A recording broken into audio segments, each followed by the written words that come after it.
বিবি আমিনার সেকেনেতে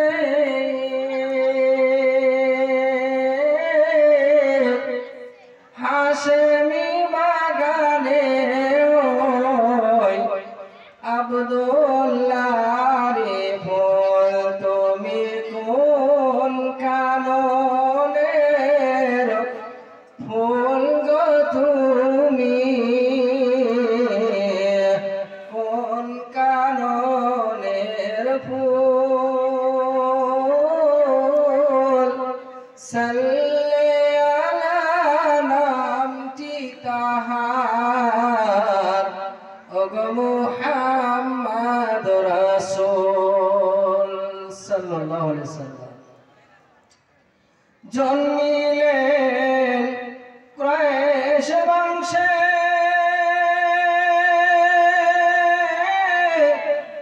পালিত হালিমার গৃহে চরালেন বকরি বন জঙ্গলে চরালেন বকরি বন জঙ্গলে ওই গানে কত তুমি কোন কাননের ফুল গো তুমি কোন কাননের ফুল সাল্লে আলা নামটি তাহার ওগো মুহাম্মদ রাসূল সাল্লাল্লাহু আলাইহি ওয়াসাল্লাম সূরা ইয়াসিন ফুলের রাতে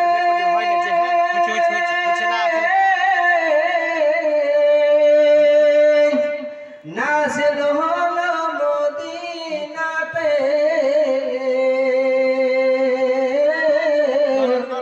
সূরা ইয়াসিন ফুলের রাতে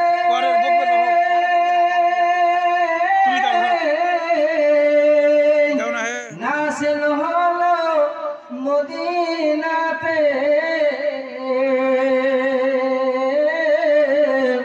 হাসান হোসেন ফুলেরই বংশ হাসান হোসেন ফুলেরই বংশ মা ফাতিমা বতুন তুমি কোন কাননের ফুল গো তুমি কোন কাননের ফুল সাল্লে আলা নামটি তাহার ওগো মুহাম্মদ রাসূল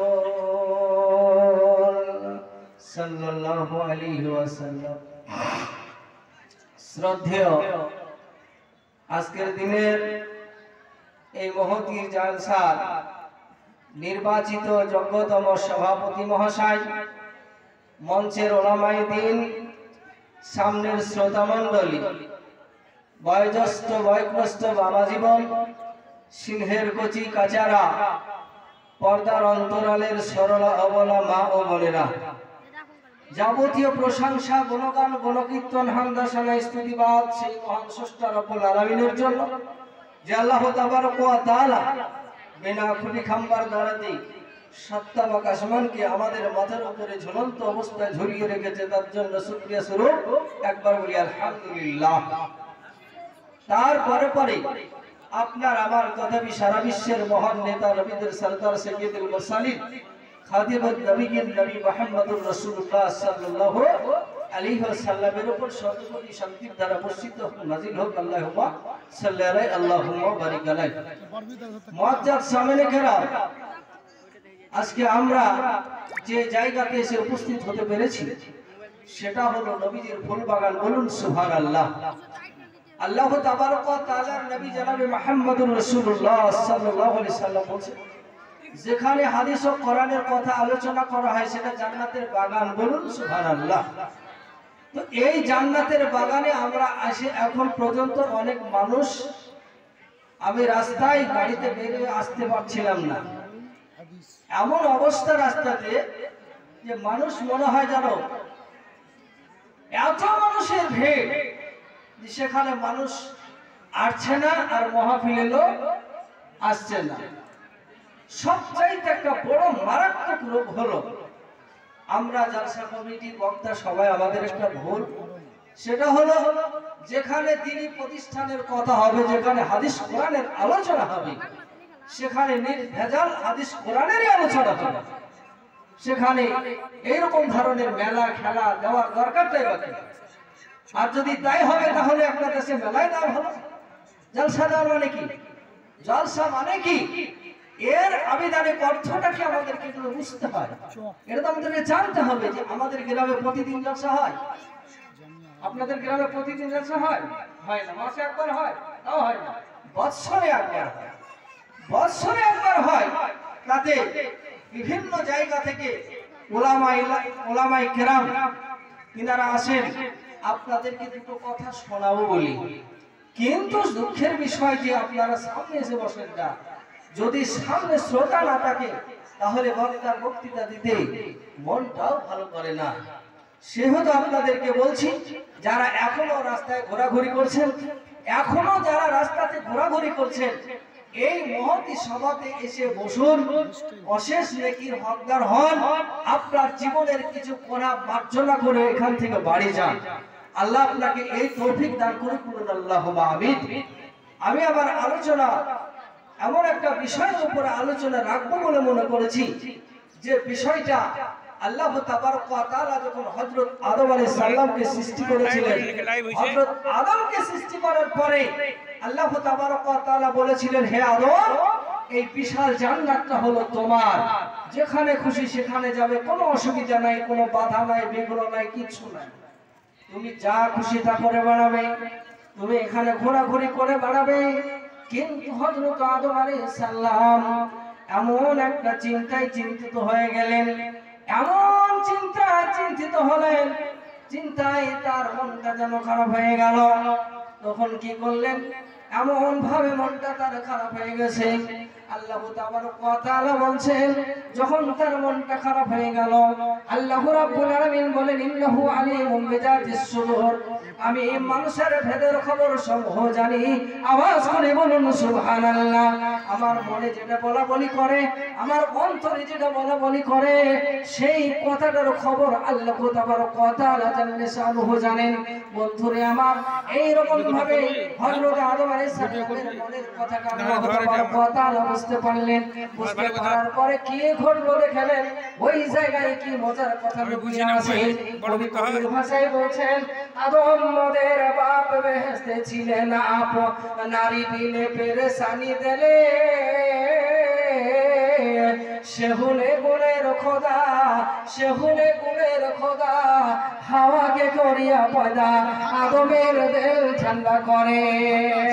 তেসা খালি বীজ হতে চারা না গজাই তাতে, তেসা খালি বীজ হতে চারা না গজাই তাতে, যে পর্যন্ত ভূমি না ডালিবে, আদম মোদের বাপ বেহেশতে ছিলেন, আপ নারী বিনে পেরেশানি দিলে। ইসলাম বিরোধী বন্ধুরে আমার, পর্দানা সিনেমা বোনের আমার, হযরত আদম আলাইহিস সালাম নারীর ভাবটা তো এখনো চোখে দেখে নাই, নারীর চেহারা তো এখনো চোখে আসে নাই, কিন্তু তার মনের মধ্যে এমন একটা জিনিস সৃষ্টি হয়ে গেছে, এমন একটা জিনিসের তৈরি হয়ে গেল যে এখানে একটা নারীর প্রয়োজন মনে হয় যেন আছে, এখানে আমার একটা সঙ্গিনীর দরকার আছে। এর জন্য সঙ্গিনীটা আল্লাহ তাবারক ওয়া তাআলা সংক্ষেপে বলি হযরত হাওয়া আলাইহিস সালামকে তৈরি করে দিলেন। আওয়াজ করে বলুন সুবহানাল্লাহ। বিস্তারিত আলোচনা আছে, এই সংকীর্ণ টাইমের ভিতরে অতগুলো কথা বলা সম্ভব নয়। আমি পাশাপাশি কিছু কথা কেটে কেটে নিয়েছে অল্প স্বল্প করে আপনাদের সামনে তুলে ধরবো বলে মনে করেছি। তো হযরত আদম আলাইহিস সালাম এবং হাওয়া আলাইহিস সালাম থেকে আজকে সারা পৃথিবীতে মানুষের লোড লেগেছে, সারা পৃথিবীতে মানুষের অঢাল মানুষ হয়েছে। তো এই যে পৃথিবীতে মানুষ এতগুলো মানুষ এসেছে, এই মানুষের কাছ থেকে আপনার পিতা থেকে, আপনার পিতা মাথা থেকে আপনি, আমার পিতা মাথা থেকে হলাম আমি। আল্লাহ তাবারক ওয়া তাআলা এইভাবে তৈরি করেছেন আল্লাহ রাব্বুল ইজ্জাত। তাই কোরআন থেকে বলছেন, হে পৃথিবীর মানুষ, তুমি কি জানো তোমার জন্য একটা উল্লেখযোগ্য সময় একদিন ছিল না। তুমি মতিউর রহমান, তুমি জিয়াউর রহমান, তুমি আব্দুল সাত্তার, তুমি আব্দুল খালেক, হাবিবুর রহমান, তোমার কোনো অস্তিত্ব ছিল না। তুমি একদিন কোথায় ছিলে? তোমার জন্য আল্লাহ তাবারক ওয়া তাআলা কোরআনের মধ্যে আল্লাহ রাব্বুল ইজ্জাত বলছেন, তুমি কি রকম ভাবে ছিলে, কোন জায়গায় ছিলে, সে কথাটা আল্লাহ রাব্বুল আলামিন বলে দিয়েছেন। ইসলাম দরদি বন্ধুরে আমার, তাই আল্লাহ রাব্বুল আলামিন কোরআনের মধ্যে বলছেন, হাল আতা আলাল ইনসানি হিনুম মিনাদ দাহরি লাম ইয়াকুন শাইআন মাযকুরা। দিলেন, হে পৃথিবীর মানুষ, তুমি শুনে রাখো, তোমার জন্য কি এমন একটা উল্লেখযোগ্য সময় ছিল না? সেই সময় তুমি কোন জিনিস রূপে গঠিত ছিলে না। তুমি ছিলে এমন একটা তরল পানি। তোমার বাপের পৃষ্ঠদেশে মায়ের বক্ষস্থলের মধ্যে তুমি ছিলে। ওদের দুইজনের মধ্যে যখন বিবাহ শাদী দেওয়া হয়, যখন তাদের মধ্যে যখন একটা বাঁধন বেঁধে দেওয়া হয়, বাঁধন বেঁধে দেওয়ার পরে হালাল পন্থায় যখন ওই মহিলারা, ওই পিতা এবং মাতা যখন তাদের মনের বাসনা কামনা করে, সেই সময় আল্লাহ রাব্বুল আলামিন বলছেন, ওই সময় তুমি ছিলে পৃষ্ঠদেশ থেকে তোমাকে যখন নিয়ে আসা হলো। তাই কোরআন বলছে, ইখরুজ মিন বাইনিস সুলবি ওয়াত তারাইব। আল্লাহ রাব্বুল আলামিন বলেন, হে পৃথিবীর মানুষ, তুমি শোনো, সেই জায়গাটা তোমার জন্য তখন ছিল কি, ইখরুজ মিন বাইনিস সুলবি ওয়াত তারাইব। আল্লাহ বলে দিলেন, তোমার ওইটা বাক্তি হয়ে পানি থেকে, ওই নোংরা পানি থেকে যে পানিটা কাপড়ের কোনো অঙ্গে লেগে গেলে পরে কাপড়টা অপবিত্র হয়ে যায়, কাপড়টা আর পাক থাকে না। বন্ধুরে আমার, এমনি পানি থেকে আপনি মতিউর রহমান, আব্দুল জব্বার, খালেদা ফাতেমা যায়েনাব, যে হোক না কেন, তারে আমি সৃষ্টি করেছি। আওয়াজ করে বলুন সুবহানাল্লাহ। সেই পানিটা যখন রেহেমদানিতে পৌঁছে গেল, আল্লাহ রাব্বুল আলামিন বলছেন, যখন রেহেমদানিতে পড়ে গেল, তখন একটা পানি, তার উপর একটা পানি। এইখানে মহান আল্লাহ বলছেন, আমি কত বড় বিজ্ঞান, আমি কত বড় দার্শনিক, আমি কত বড় পণ্ডিত, যে আমার পাণ্ডিত্য কতখানি তোমরা একটু নজর করে দেখে নাও। বন্ধুরে আমার, আল্লাহ রাব্বুল আলামিন বলছেন, সেই জায়গাটা আমি তোমাকে বললাম কি জানো? আল্লাহ তাবারক ওয়া তাআলা বলছেন, আমি সেই জায়গাতে ওই পানিটাকে আমি পানি রেখে দিলাম না, ওই পানিটাকে কি করলাম জানো? ওই পানিটাকে আমি করলাম কি জানো? একটা রক্তের মলুথড়া বানিয়ে দিলাম। 40 দিন যখন তার বয়স হয়ে গেল, আলাকাতান মুসকাতান, আল্লাহ রাব্বুল আলামিন বলে দিলেন, সেই পানিটাকে আমি করলাম কি জানো? ওই পানির থেকে আমি একটা রক্তের লুথড়া বানালাম। রক্তের লুথড়া যখন 40 দিন পার হয়ে গেল, তারপরে আমি একটা মাংসের লুথড়া বানালাম। এমনি করে আমি মানুষকে তৈরি করেছি। এটা হলো আমার কেরামতি, এটা হলো আমার কেরামতি। কবির ভাষায় বলছেন, এমন সোনার দেহ কিসেরই কারণ, এমন সোনার দেহ কিসেরই কারণ, মাতৃগর্ভে বানাইল করিয়া যতন, বাদ বিদু এক বিন্দু নোৎফা হইতে, মানবে করিল পয়দা আপন কুদরতে। কেবা আছে দুনিয়াতে বড় কারিগর, কেবা আছে দুনিয়াতে বড় কারিগর, পারে কি একেবারে মূর্তি পেটের মতর, পানিতে আকিল মূর্তি পেটের মাঝার। মাথা থেকে পা পর্যন্ত যত অঙ্গ আছে, মাথা থেকে পা পর্যন্ত যত অঙ্গ আছে, যেখানে যা লাগে কিছু ভুল না রয়েছে। চলিবারে দিলে পথ ধরিবারে হাত, চলিবারে দিলে পথ ধরিবারে হাত, জাবানো দানিলে খোদা বলিবারে বার। এমনও দিলেন যন্ত্র মাথার মধ্যেতে, এমনও দিলেন যন্ত্র মাথার মধ্যেতে, যার দ্বারাতে পকরে কুরানো ধরেতে। মাথার মধ্যেতে ব্রেন বুঝা বড় দায়, মাথার মধ্যেতে ব্রেন বুঝা বড় দায়, উকিল মুক্তার জজ যাহার দ্বারাই। ব্রেন দ্বারা তৈরি হলো চলিতেছে ট্রেন, ব্রেন দ্বারা তৈরি হলো চলিতেছে ট্রেন, আকাশেতে রকেট আরো কত ইউপ্লেন, ব্রেন দ্বারা কল কবজা বন্ধুক কামান, ব্রেন দ্বারা কল কবজা বন্ধুক কামান, ফ্যান চালিয়া সবে করিছে আরাম। এত বড় কারিগর দুনিয়া জাহানে, এত বড় কারিগর দুনিয়া জাহানে, নাই নাই নাই ভাই নাই কোনখানে। কপালের নিচে আল্লাহ দিলে দুই চোখ, দুই দিকে দুই কান, সামনেতে নাক। চোখ যে অমূল্য ধন যার চক্ষু নাই, চোখ যে অমূল্য ধন যার চক্ষু নাই, দুনিয়া আধার তা জানে তা সবাই। অন্ধকারে মাতৃগর্ভে কোন কারিগরে, অন্ধকারে মাতৃগর্ভে কোন কারিগরে, ব্যাটারি ফিট করিল বলো বলো জলদি করে। জন্ম হতে মৃত্যু বদি সারাটি জীবন, জন্ম হতে মৃত্যু বদি সারাটি জীবন, ব্যাটারি জ্বলিতেছে তোমারই কারণ। মুখ দিয়ে কথা বলো কান দিয়ে শোনো, এসব করিল যারে তারে নাহে মানো। পাহাতেরি জোড়া গুলি কিবা চমৎকার, জাঙ্গাহা টুকুনি আর কবজারো বাহার। নাদ বল্টু কিছু নাই কেমনে চলিছে, নাদ বল্টু কিছু নাই কেমনে চলিছে, স্ক্রু ড্রাইভার নাই তবু ওটা আছে। এমনি করে মাথা থেকে পা পর্যন্ত যতটুকু অঙ্গ প্রত্যঙ্গ আল্লাহ রাব্বুল আলামিন সৃষ্টি করেছেন, কোন জায়গাতে একটা নাট নাই, স্ক্রু নাই, কোন জায়গায় ক্যালসিয়াম নাই, আপনি কোন জায়গাতে গ্রিসের কোন সিস্টেম নাই। আপনাকে যদি একটা গাড়ি কিনতে হয়, আপনি এই গাড়িটা কিনে নিয়ে এলে আপনাকে 6 মাস অন্তর সার্ভিসিং করতে হয়, মাঝে সাঝে আপনাকে মেকারের ঘরে নিয়ে যেতে হয়। কিন্তু আল্লাহ রাব্বুল আলামিন বলছেন, আমি তোমার মাথার মধ্যে যতগুলো শিরা দিয়েছি, যতগুলো কোষ দান করেছি, এই কোষগুলো ব্রেনের কোষগুলো দিয়ে যদি শুধু হরিপুরটা নয়, কাবিলপুরটা নয়, মুর্শিদাবাদটা নয়, সারা পৃথিবীটাকে জোর মেরে ঘুরিয়ে দেওয়া হবে, তথাপি ব্রেনের কোষগুলো পুরাবে না। বন্ধু বলুন সুবহানাল্লাহ।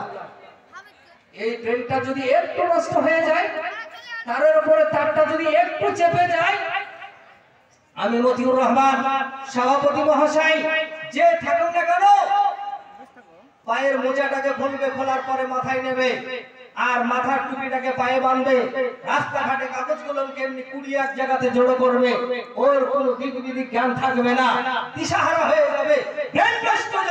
মানুষের ভিতরে সে মানুষের আর মানুষত্বই নাই, সে মানুষের মানুষত্বটাকে বলে সেটাও সে জানতে পারবে না। ভাই, এই ব্রেন যে আল্লাহ আমাদেরকে দান করেছে, তার জন্য শুকরিয়া স্বরূপ, তার জন্য শুকরিয়া আদা করা আমাদের দরকার আছে না নাই? কথা বলেন না? আমাদের আছে না নাই? এত বড় একটা নিয়ামত আল্লাহ দান করেছে, এই ব্রেন আছে বলে আমি মতিউর রহমান আজকে আমার গন্তব্যস্থল থেকে এসে এই জায়গাতে, আমার এই গন্তব্যস্থল, আমার নিজস্ব বাড়ি থেকে গন্তব্যস্থলে এসে পৌঁছাতে পেরেছি, তার জন্য এটা আমার ব্রেনটা ঠিক আছে বলি। ব্রেনটা যদি ঠিক না থাকতো আমি এখানে আসতে পারতাম না, আপনারা আমাকে আনতেন না। এটা আল্লাহর একটা শুকরিয়া। তারপর আল্লাহ বলে দিচ্ছেন, তোমার এই যে কান, যে কানে কপালের নিচে দুটো চোখ দান করেছে আল্লাহ, একটা অন্ধ ব্যক্তিকে যদি জিজ্ঞাসা করা হয়, মুলাডাঙ্গা সিরাজ হাফেজ সাহেবকে যদি জিজ্ঞাসা করা হয়, চোখ থেকে অন্য ধন, চোখ যে একটা কি রতন, এটা আপনি বুঝতে পারবেন, আপনি খায়রুল বাশার বুঝতে পারবেন না। আপনার চক্ষু আছে বটে, কিন্তু আপনি চোখ থাকতে আপনি চোখের মর্যাদা বুঝতে পারলেন না। এজন্য আপনি